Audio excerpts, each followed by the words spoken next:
Hello and welcome to Sports Leadership Topic 3, Lecture 2, Part 5, where we continue talking about culture. We're going to talk about corporate cultures. This is work by Deal and Kennedy way back in 1982, but still very relevant.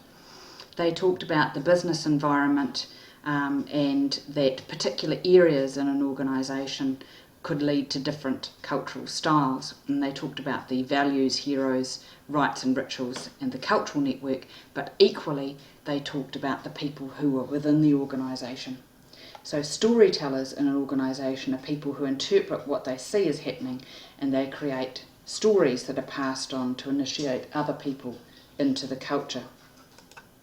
You get the priests who are sort of the guardians of the cultural values. They're the kamatua, effectively, of the culture of the organisation. They know the history of the company, and they can be relied on to interpret any kind of new situation using the beliefs, the values and the past practices of the company. So they're really reliable. You get the whisperers who have the ear of really important people in the organisation. So they can be used by anybody with a message that they want taken to the top, but who don't want to use formal channels. You've got the gossips who put their own spin on current events, and they feed people a steady diet of what you might call interesting but sensational information. Secretaries, who are a dying breed because we no longer have so many secretaries, but they are people who know everyone and they've got access to everyone, and they guard their people so they can limit access to others, effectively gatekeepers.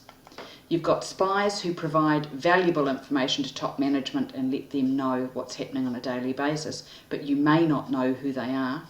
And you've got cabals, groups of people who work together and may not necessarily work in the best interests of the organisation.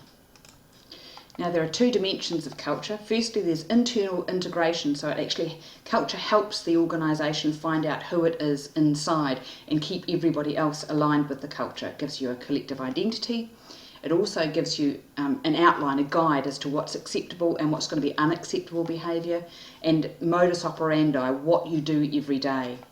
It's also particularly good in helping you fit with the external society, so that helps you meet your organisational goals and objectives, helps you respond to your customers' or fans' needs, and helps you respond to competition. So those two aspects of culture are really important: how you integrate internally and how you adapt to the outside world.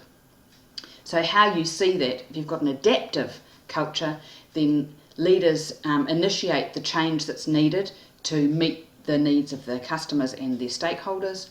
Leaders, their expressed values are that leaders care, they value people and processes that create useful change, and they serve the whole organisation and trust others. Unadaptive organisations, I'll let you read yourselves, not such nice places to work. So Shine had an interesting view of culture. What he said was, organisational cultures are created by leaders, and one of the most decisive functions of leaders may well be the creation, the management, and if and when that may become necessary, the destruction of culture. So culture and leadership, when one examines them closely, are two sides of the same coin, and neither can be understood by itself. In fact, there's a possibility, underemphasised in leadership research, that the only thing of real importance that leaders do is to create and manage culture, and that the unique talent of leaders is to work with culture. So you can see Shine thinks culture is very, very important.